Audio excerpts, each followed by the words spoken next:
Assalamualaikum warahmatullahi wabarakatuh. Sebelumnya kakak akan memperkenalkan diri. Nama kakak Rahmat Samsudin, NIM 2019-1437. Kakak berada di kelas 4 PGSD dari Universitas PGRI Palembang. Di materi kali ini kakak akan menyampaikan materi yang berjudul udara. Bab 5. Udara. A. Pemantauan pencemaran udara dengan bioindikator. Pencemaran atau polusi disebabkan oleh kegiatan alam dan kegiatan manusia. Pencemaran udara adalah masuknya suatu bahan pencemar dan dalam udara sehingga kualitas udara menurun. Udara yang tercemar mengakibatkan gangguan pada makhluk hidup dan lingkungan sekitarnya. Pencemaran udara dapat terjadi di semua tempat, bisa juga terjadi di dalam ruangan atau di luar ruangan. Beberapa sumber pencemaran udara yang berasal dari kendaraan bermotor, kebakaran hutan, asap rokok, atau sampah. Sumber pencemaran udara yang dibakar dapat diamati keberadaannya melalui asap, debu, bau gas yang timbul. Cara lain untuk mengetahui terjadinya pencemaran udara yaitu menggunakan makhluk yang disebut dengan bioindikator atau indikator biologi. Bioindikator adalah suatu populasi tumbuhan, hewan, atau mikroorganisme, yaitu organisme yang sangat kecil yang dapat memberikan perubahan karena pengaruh kondisi lingkungan. Perubahan pada makhluk hidup tersebut menunjukkan terjadinya pencemaran.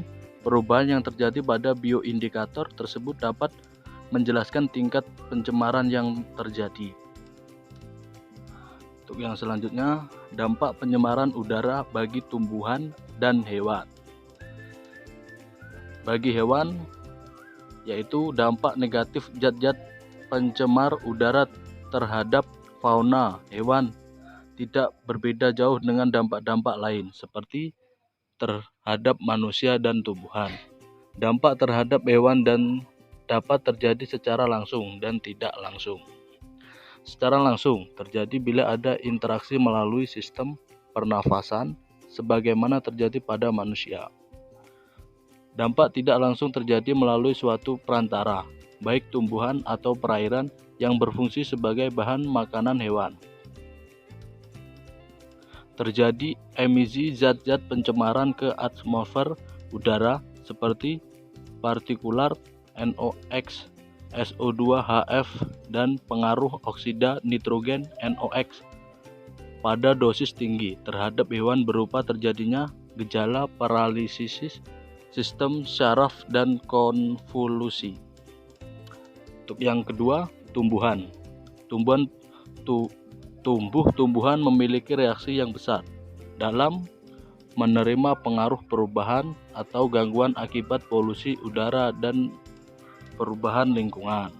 Hal ini terjadi karena banyak faktor yang berpengaruh, di antaranya spesies tanaman, umur, keseimbangan nutrisi, kondisi tanaman, temperatur, kelembapan, dan penyinaran.